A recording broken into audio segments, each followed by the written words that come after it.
Hello बच्चों, कैसे हैं आप लोग। मैं आशा करता हूँ मस्त होंगे और स्वस्थ होंगे।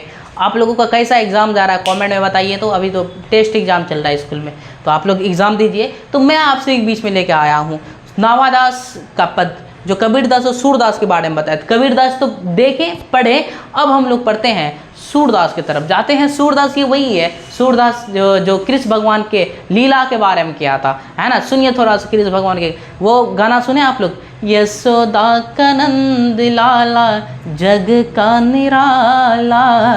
तो उसी के बारे में जो सूरदास जो कृष्ण भगवान के बहुत बड़े भक्त थे, जब वो राह चलते जा रहे थे और वो नदी में जब गिरे, तालाब में गिरे, तो कृष्ण भगवान स्वयं उसको आते निकालने के लिए। तो चलिए देखते हैं वो अपने कविता में, अपने रचना में किस तरीके से बतलाते हैं। तो चलिए मैं आप सभी को लेके चलता हूँ। कहता है उक्ति चोच अनुप्रास वर्ण। उक्ति चोच, चोच मतलब होता है चमत्कार, अनुप्रास वर्ण अस्थिति अति तुकधारी। कहता है सूरदास की रचना में चमत्कार से भरा हुआ, भयानक चमत्कार से भरा हुआ। उसके बाद उसका स्थिति अति भारी है। उसके बाद कहता है वचन प्रीति निर्विही अर्थ अद्भुत तुकधारी। उसके कविता में वचन के बारे में लिखा, प्रीति मतलब होता है प्रेम के बारे में, अद्भुत तुक है। जब उसके कविता को हम लोग पढ़ते हैं सूरदास की कविता को, तो कृष्ण भगवान के चमत्कार के बारे में, प्रेम के बारे में और अद्भुत तुक के जैसा बताया गया है। अनुप्रास वर्ण का मतलब होता है जिसमें वर्ण या वर्णों का समूह बार बार आया, जैसे भासी है, धाड़ी है, भासी है, ठीक उसी प्रकार। समझ में आ गया होगा। उक्ति चोच अनुप्रास वर्ण अस्थिति अति भारी वचन प्रीति निर्विही अद्भुत तुकधारी। कहते जब हम सूरदास की कविता को, रचना को पढ़ते हैं, तो कृष्ण भगवान के चमत्कार, उसकी खूबसूरती के बारे में, उसके प्रेम के बारे में बताया जाता है। उसके बाद कहता है प्रतिबिंबी दिव्य दृष्टि सोचने का। उसका प्रतिबिंबी दिव्य दृष्टि हृदय हरि लीला। हृदय मतलब हृदय, हरि मतलब कृष्ण भगवान, लीला कहता उसके दिव्य दृष्टि, उसके आत्मा में कृष्ण भगवान ही समाया हुआ है। हर जगह हरि का लीला ही, हरि का लीला, हरि का लीला। उसके बाद कहता है उसके जन्म कर्म गुण रूप सभी रचना प्रकाशित। सूरदास के हृदय में कृष्ण भगवान ही समाया हुआ है और उसके जन्म के बारे में, कर्म के बारे में, गुण के बारे में अपने रचना में प्रकाशित कर दिया।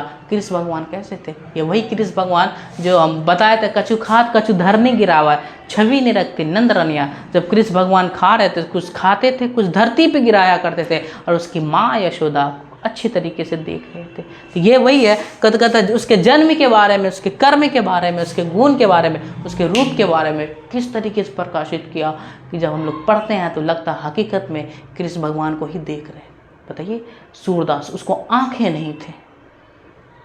बताओ, इतने बड़े भक्त, इतना बड़े भक्त हम लोग आज इस कलयुग में, आप भक्त आने वाला वैसा नहीं है। इतने बड़े भक्त थे, उसको आंख नहीं थे, लेकिन फिर भी क्या हुआ देख रहा। सूरदास की कहानी आप लोग बताए होंगे। सूरदास वृंदा मथुरा हाईवे पे एक मंदिर है। वो मंदिर जब जाते हैं ना, तो इसके पास में आँख नहीं थी, लेकिन वो वहाँ का एक नियम चलता था कि भगवान को हर दिन नया नया कपड़ा पहना देते। तो क्या हुआ, किसी दिन व्हाइट कलर पहना देते, किसी दिन लाल कलर। तो वाह, आज कृष्ण भगवान कितना खूबसूरत, जैसे अपने वाइफ को या जो जिससे मोहब्बत करते प्रेमिका को देखते हैं ना, आज कितनी खूबसूरत ड्रेस पहन के आए थे। वाह। तो ये कृष्ण भगवान, ये सूरदास कृष्ण भगवान को देख के बता देते वहाँ के पंडित लोग, कैसा है ये, आँख नहीं है लेकिन फिर भी देख लेता है। आज ब्लू कलर व्हाइट कलर के पहन के है, तो एक रोज बोला पत्ते से ढांक दो भगवान को, देखते हैं आज वो कैसे पकड़ता है। तो क्या करता है, वो आता है पत्ते से ढका हुआ देखता है। सूरदास कहता है कि वाह, आज भगवान मेरे जैसे भिखारी हो गए, है ना, पूरा भिखारी हो गया, आज भगवान पत्तों में है। तो उन लोगों को पता चल जाता है, वहाँ के पुजारी को, ये आम आदमी नहीं है, ये भगवान का बहुत बड़ा भक्त है, जो बगैर आंख रहते हुए इसके दिव्य दृष्टि से भगवान के बारे में सोच लेता, देख लेता है। इतने बड़े भक्त थे। आप किसी भी धर्म से क्या है, तो आप अपने धर्म को पहचानिए, ऐसा धर्म को पहचानिए जिसे रात को सोते समय आँख बंद करते समय अपने माता पिता के फेस आ जाता है, अपने प्रेमिका का फेस आ जाते हैं। ठीक उसी प्रकार आप भगवान से ऐसी मोहब्बत कीजिए, सोते समय भगवान आपके सामने आ जाए, अल्लाह ताला आपके सामने आ जाए। उसके बाद कहता है विमल बुद्धि हो, विमल हो जाए बुद्धि, विमल बुद्धि हो।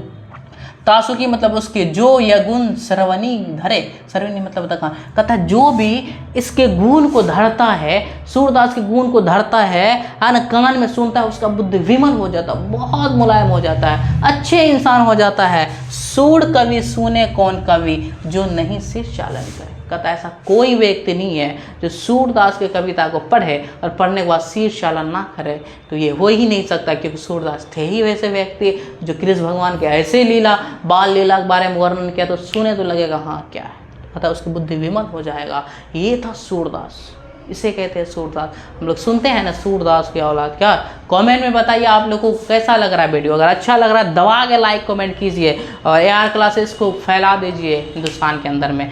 तो जय हिंद, जय भारत, अल्लाह हाफिज़।